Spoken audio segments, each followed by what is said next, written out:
Is there etiquette to leaving a publisher? My name is Gina. I'm an author, editor, publishing professional. I help you make your writing better. I want to say at the top of this that I am not a lawyer. I am certainly not your lawyer. I am not even a literary agent. I work at a literary agency and I have been in and around this business for the last 15 years. And so I'm going to give you some general things to think about as you make a decision about whether or not you're going to be leaving your publisher. One, if you have fulfilled all of your contractual obligations, it will be much easier to walk away from a publisher because you have fulfilled your contractual obligations. So if your contract very clearly spelled out that you were going to give them 3 books and there are no options or clauses of right of first refusal or anything like that, you should be able to just simply walk away. You probably don't owe them anything at all at that point because you have fulfilled your contractual obligations to them. Now, if you are hoping to leave and you have not fulfilled your contractual obligations, this is a little bit stickier. It will be easier if you have an agent on your side. So you're going to have to write something new, edit, polish, revise it, get it in good fighting shape, and start over and query an agent with something new and be honest about the fact that you are trying to extricate yourself from an existing traditional contract. Your book is going to have to be better than average in order to hook an agent under those circumstances because they are no longer working with a debut. Traditional publishing loves selling a debut author. They really like that word. They think it's really shiny.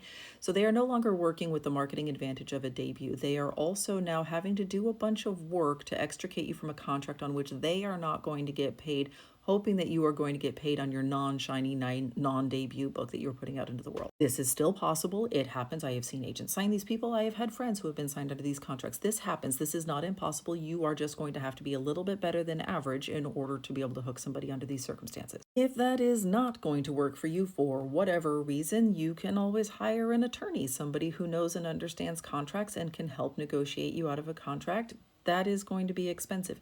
If you don't want to hire an attorney, there are sometimes ways that you can buy your way out of a contract. So let's say potentially, maybe, hypothetically, I am not saying that you're going to be able to do this. I just, maybe, that if you are supposed to give them 3 books and you don't want to give them the third book and it's not a series, it's nothing like that your fans are looking for, but it's just like a third book that you are supposed to turn in, and you say, listen, my first 2 books each made you $2,000. What if I gave you $2,500 to let me out of this contract and we call it good from here?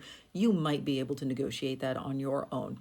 I'm not 100% sure that that's going to work, but there are ways that you can go about doing this. This is a business relationship.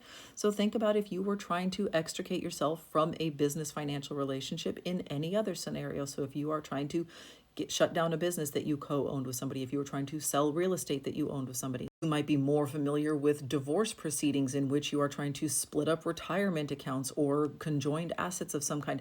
You might have to pay something to get out of a contract. This is not you bribing somebody or it's not corruption or anything like that. This is just the financial realities of getting out of a contract that you signed as a free and willing adult and you don't want to be in anymore.